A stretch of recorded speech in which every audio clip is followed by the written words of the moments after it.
இன்று வேட்புமனு திரும்பப் பெறுகிற நாள். மாலை 3 மணிக்கு மேல் எவ்வளவு பேர் போட்டியில் இருக்கிறார்கள் என்று தொகுதி வாரியாக அறிவிக்க உள்ளனர். அதன் பின்னர் பதிவு செய்யப்பட்டு அங்கீகரிக்கப்படாத கட்சிகளுக்கும் சுயேட்சைகளுக்கும் இன்றைக்கு சின்னம் ஒதுக்கப்பட உள்ளது. விடுதலை சிறுத்தைகள் கட்சி போட்டியிடக்கூடிய சிதம்பரம் மற்றும் விழுப்புரம் ஆகிய தொகுதிகளில் பானை சின்னம் கேட்டு விண்ணப்பித்திருக்கிறோம். விடுதலை சிறுத்தைகள் கட்சியின் சார்பில் நானும் பொதுச் செயலாளர் ரவிக்குமார் அவர்களும் பானை சின்னம் கோரியுள்ள நிலையில் வேறு யாரும் இந்த 2 தொகுதிகளிலுமே பானை சின்னம் கோரவில்லை என தெரிய வருகிறது. எனவே எங்கள் இருவருக்கும் பானை சின்னம் ஒதுக்கப்படும் என்று நம்புகிறேன். அதில் எந்த சிக்கலும் இருக்க வாய்ப்பில்லை. இன்று மாலை திமுக இளைஞரணி செயலாளரும் இளைஞர் நலன் மற்றும் விளையாட்டுத்துறை அமைச்சருமான அன்பு இளவல் உதயநிதி அவர்கள் சிதம்பரம் தொகுதியிலே வாக்கு கேட்டு பிரச்சாரம் செய்ய இருக்கிறார். மாலை 6 மணி அளவில் ஜெயங்கொண்டத்திலும்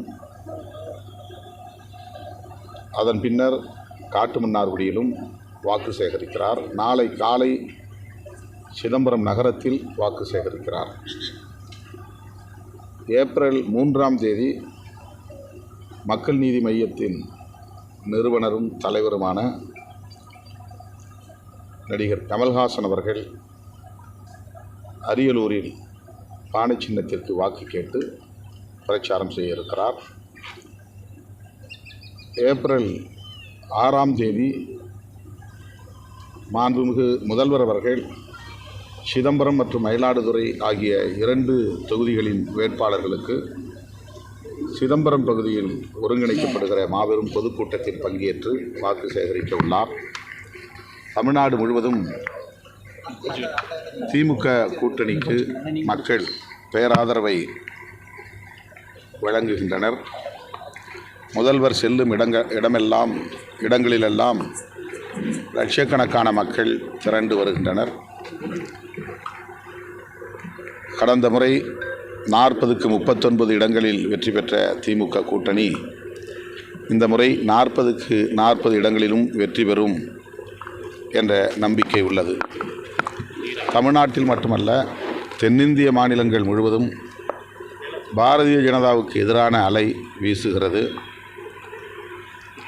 வட இந்திய மாநிலங்களிலும் கூட, வடகிழக்கு மாநிலங்களிலும் கூட இந்த முறை இந்தியா கூட்டணி பெரும் வெற்றியை பெறும் என்ற நம்பிக்கை உள்ளது.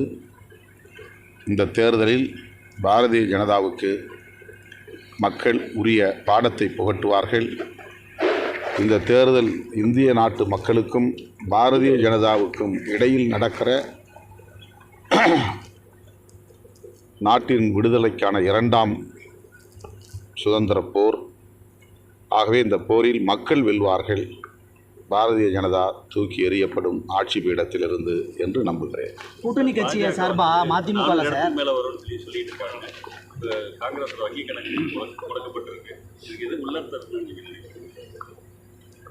இதுவரையில் இந்திய அரசியல் களத்தில் இதுபோன்ற வெளிப்படையான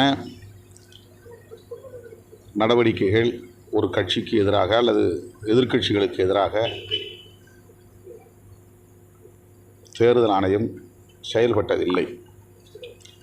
தேர்தல் ஆணையம் பாரதிய ஜனதா கட்சி நிரந்தரமாக ஆட்சியில் இருப்பதைப் போல எண்ணிக்கொண்டு செயல்படுவது அதிர்ச்சி அளிக்கிறது. சின்னம் ஒதுக்குவதிலே கூட பாரதிய ஜனதா கட்சிக்கு ஆதரவாக இருக்கிற அரசியல் கட்சிகளுக்கு உடனுக்குடன் சின்னத்தை ஒதுக்கீடு செய்து ஆணை பிறப்பித்தது. பாரதிய ஜனதா கட்சிக்கு எதிராக அல்லது அந்த அணிக்கு எதிராக செயல்படக்கூடிய அரசியல் கட்சிகளுக்கு சின்னம் ஒதுக்க மறுதளித்து ஆணை பிறப்பிக்கிறது. விடுதலை சிறுத்தைகள் கட்சிக்கு அப்படித்தான். நாங்கள் விண்ணப்பம் செய்து 1.5 மாதங்களுக்கு பிறகு சின்னம் ஒதுக்க முடியாது என்று மறுத்து ஆணை பிறப்பித்தது. அதற்கு அவர்கள் சொல்லியிருந்த காரணம், கடந்த முறை நீங்கள் ஆணை சின்னத்திலே போட்டியிட்டு வெற்றி பெற்றாலும் நீங்கள் வாங்கிய வாக்கு சதவீதம் 1% தாண்டவில்லை என்று சொல்லியிருந்தது. ஒரே தொகுதியில் நான் மட்டுமே ஆணை சின்னத்தில் போட்டியிட்டு வெற்றி பெற்றேன். நான் பெற்ற வாக்குகள், ஒரு தொகுதியில் பெற்ற வாக்குகள் 1.18%. தேர்தல் ஆணையத்தின் இணையதளத்திலேயே அது கிடக்கிறது. ஆனால் தேர்தல் ஆணையம் நான் 1% கூட வாக்கு பெறவில்லை என்று பொய் சொல்லி சின்னம் தர மறுத்தது. டெல்லி உயர்நீதிமன்றத்தில் வழக்கு தொடுத்து நாங்கள் பெற்ற வாக்குகள் 1%க்கு மேலானது என்று உறுதிப்படுத்தியதும் நீதிபதி முன்னிலையிலேயே அது தவறுதான், அந்த ஆணையை திரும்ப பெற்றுக்கொள்கிறோம் என்று தேர்தல் ஆணையத்தின் பிரதிநிதி அங்கே குறிப்பிட்டார். அந்த ஆணையை திரும்ப பெற்றுக்கொண்ட பிறகு மாலை 5 மணிக்குள் நீங்கள் விடுதலை சிறுத்தைகள் கட்சிக்கு சின்னம் ஒதுக்குவது குறித்து முடிவெடுக்க வேண்டும் என்று திறந்த நீதிமன்றத்தில் நீதிபதி குறிப்பிட்டார். 5 மணிக்கு வந்து அவர்கள் மறுபடியும் அதே காரணத்தையும் ஒரு சில சொத்தை காரணங்களையும் சொல்லி எங்களுக்கு சின்னத்தை, பொது சின்னத்தை வழங்க முடியாது என்று மறுதளித்திருக்கிறது தேர்தல் ஆணையம். ஆகவே தேர்தல் ஆணையம் நேர்மையாக நடக்கவில்லை. பாரதிய ஜனதா மற்றும் சங் பரிவார்களின் கட்டுப்பாட்டில் இருக்கிறது, சுதந்திரமாக இயங்கவில்லை. அப்படித்தான் இப்போது காங்கிரஸின் வங்கி கணக்கை முடக்கியிருக்கிற நடவடிக்கையும் கூட. இது எந்த வகையிலும் நியாயமானதில்லை. இவ்வளவு அநியாயமான முறையில் நடந்து கொள்கிற தேர்தல் ஆணையம் எப்படி இந்த தேர்தலை நேர்மை தரத்தோடு நடத்தப் போகிறது என்கிற கேள்வி எழுந்துள்ளது. இவிஎம் தொடர்பான நிர்வாகத்திலும் கூட இவர்கள் எவ்வாறு நேர்மையாக நடந்து கொள்வார்கள் என்கிற கவலையும் இருக்கிறது. 31ஆம் தேதி நாளை டெல்லி ராம்லீலா மைதானத்தில் கெஜ்ரிவால் கைது மற்றும் ஹேமந்த் சோரன், மனோஜ் ஆகியோர் கைதை கண்டித்து இந்தியா கூட்டணி தலைவர்கள் பங்கேற்கும் மாபெரும் ஆர்ப்பாட்டம் நடைபெற உள்ளது. அந்த ஆர்ப்பாட்டத்தில் பங்கேற்க அழைப்பு வந்துள்ளது. அந்த ஆர்ப்பாட்டத்தில் விடுதலை சிறுத்தைகள் கட்சியின் சார்பில் அந்த கூட்டணியில் ஒரு அங்கம் என்கிற வகையில் பங்கேற்க இருக்கிறேன். பாஜக மாநில பொறுப்பாளர் இப்போ ராஜினாமா பண்ணி அதிமுக. பாஜக பட்டியல் சமூகத்திற்கு எதிரானது,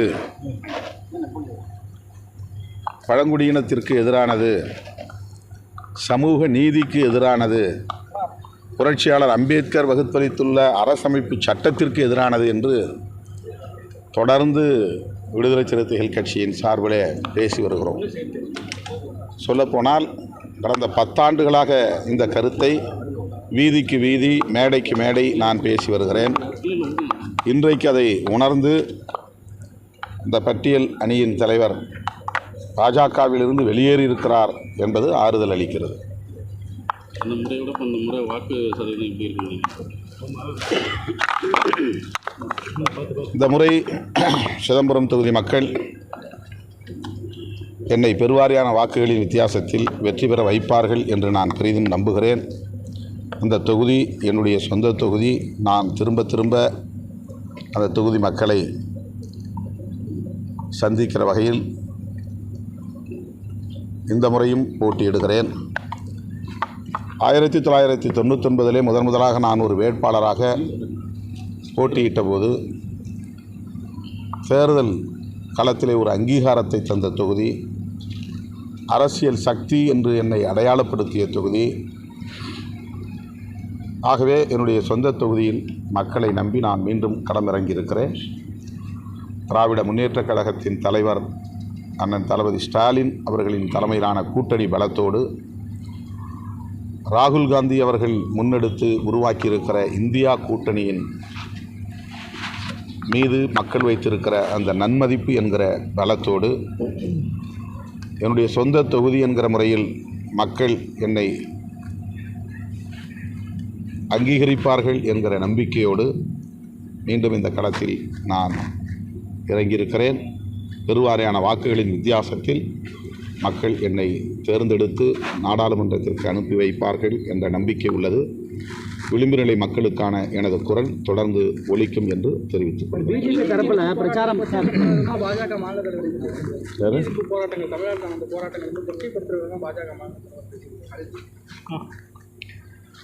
பாஜக மாநில தலைவர் மொழி உணர்வை, இன உணர்வை கொச்சைப்படுத்துகிற வகையில் இப்போதல்ல எப்போதும் பேசக்கூடியவர். அவர் IPS அதிகாரியாக கர்நாடகாவிலே இருந்தபோது தன்னை கர்நாடகக்காரன், எனக்கு தமிழ்நாடு பிடிக்காது, கர்நாடகா தான் பிடிக்கும் என்று பேசியவர்தான். இப்போது தமிழ்நாட்டில் அவர் அரசியல் செய்கிற வாய்ப்பை பெற்றிருக்கிற சூழலில் நாளொரு மேனியும் பொழுதொரு வண்ணமும் வாய்க்கு வந்ததை பேசிக் கொண்டிருக்கிறார், உளறி கொட்டி கொண்டிருக்கிறார். அது அவருக்கு தனிப்பட்ட முறையில் விளம்பரத்தை தேடி தருமே தவிர அவருடைய கட்சிக்கு எந்த வகையிலும் பயன் தராது. தேர்தல் ஆணையம் தொடர்ந்து வந்து எதிர்க்கட்சி வேட்பாளர் வாகனத்தை வந்து சோதனை பண்ணுறாங்க. இப்போ அவங்க பாரதிய ஜனதா கூட்டணி வேட்பாளர் அவங்க வாகனத்தை சோதனை பண்ண முடியாது. இந்த தேர்தல் ஆணையம் வெளிப்படையாக ஆளுங்கட்சி பாஜகவுக்கு ஆதரவான ஒரு அமைப்பாக செயல்படுகிறது. நான் மீண்டும் சொல்லுகிறேன், பாரதிய ஜனதா கட்சி நிரந்தரமான ஆட்சியை தரப்போவதில்லை. ஆட்சி மாற்றம் நிகழும். தேர்தல் ஆணையம் இதை கருத்தில் கொள்ள வேண்டும். தேர்தல் ஆணையம் உச்சநீதிமன்றம் எப்படி நீதி வழங்குவதற்கான ஒரு உச்சபட்ச அமைப்பாக இருக்கிறதோ அதைப் போல ஜனநாயகத்தை பாதுகாப்பதற்கான ஒரே உச்சபட்ச அதிகாரம் படைத்த அமைப்பு தேர்தல் ஆணையம். தேர்தல் ஆணையமே நேர்மை தவறி நடந்தால் இந்த நாட்டில் ஜனநாயகத்தை யாராலும் காப்பாற்ற முடியாது. ஆளும் கட்சி பாஜகவுக்கு ஆதரவாக செயல்படுவது இன்றைக்கு வெளிப்படையாகவே எல்லா மக்களாலும் புரிந்து கொள்ள முடிகிறது. இந்த போக்கு கைவிடப்பட வேண்டும்.